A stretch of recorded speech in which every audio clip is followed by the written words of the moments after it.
আসসালামু আলাইকুম প্রিয় দেশবাসী। আপনারা অবগত আছেন, বাংলাদেশে নির্বাচন আসলে সারা বছর যারা ইসলামের বিরোধিতা করে, যারা এই বাংলাদেশে ইসলাম প্রতিষ্ঠিত করতে চায় না, ইসলামের কথা শুনলে যাদের গায়ে অ্যালার্জি শুরু হয়, তারা নির্বাচন আসলে পীর দরবেশ, আউলিয়া, মুসল্লি, মুহাদ্দিস হয়ে যান।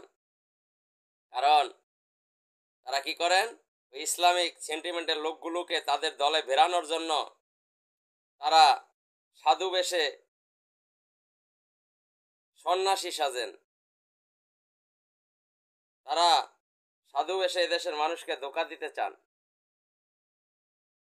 সারা বছর তারা ইসলাম মানে না, নির্বাচন আসলে তারা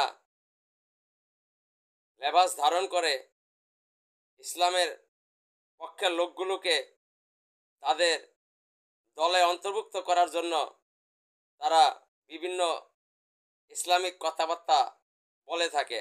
আর এই দেশের মানুষগুলো সহজ সরল, তাদের এই কথায় ধোঁকায় পড়ে যান।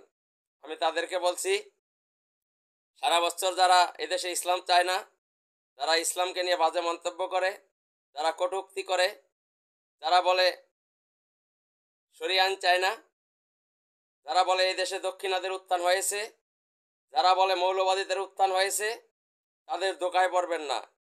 তারা আপনাদেরকে ধোঁকায় দেওয়ার জন্য এখন বিভিন্ন পায়তারা করছে। তারা মাথায় টুপি লাগিয়ে এখন বলে এদেশে হযরত মুহাম্মদ সাল্লাল্লাহু আলাইহি সাল্লামের নীতি আদর্শ বাস্তবায়ন করবে।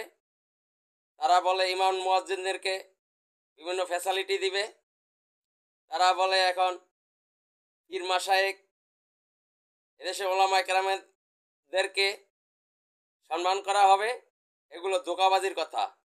এগুলো বিগত দিনে আমরা অনেক দেখেছি। তারা এগুলো বলে এদেশের ইসলামের পক্ষের ভোটগুলোকে তাদের পক্ষে নেওয়ার জন্য পায়তারা করছে। তাদের থেকে আপনারা সাবধান থাকবেন।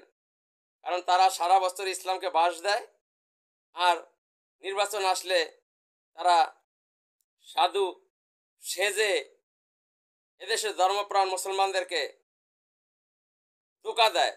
তাদেরই ধোঁকায় পড়বেন না আপনারা, কারণ তারা ধোঁকাবাজ। তারা এই দেশে